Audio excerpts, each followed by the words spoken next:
শেখ হাসিনার পদত্যাগ ও দেশ ত্যাগের পরই দেশ জুড়ে আওয়ামী লীগ নেতাকর্মীদের বাড়ি, অফিস, কার্যালয়ে হামলা, ভাঙচুর ও অগ্নিসংযোগের ঘটনা ঘটেছে। ক্রীড়াঙ্গনের সাথে সম্পৃক্তদের বাড়িও তা থেকে মুক্তি পায়নি। মাশরাফি বিন মুর্তজা থেকে সালাম মুর্শিদি, নাজমুল হাসান পাপনের বাড়ি জ্বালিয়ে দিয়েছে দুষ্কৃতিকারীরা। ছিলেন সংসদ সদস্য, জাতীয় সংসদের হুইপ। সরকার পতনের সাথে সাথে রোষের শিকার বাংলাদেশের সাবেক অধিনায়ক। নড়াইলে তার বাড়িতে আগুন দিয়েছে দুর্বৃত্তকারীরা। তার উপর আন্দোলনকারীদের ক্ষোভ ছিল আগে থেকেই। কোটা সংস্কার আন্দোলনের পুরোটা সময় নিশ্চুপ ছিলেন তারুণ্যের আইকন মাশরাফি।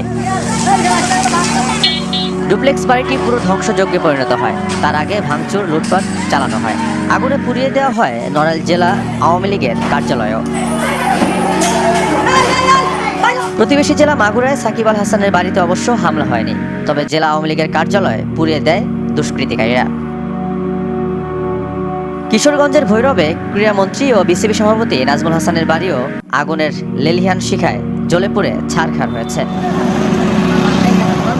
খুলনায় হামলা হয়েছে সাবেক ফুটবলার ও বাফুফের সিনিয়র সহসভাপতি সালাম মুর্শিদির অফিসে।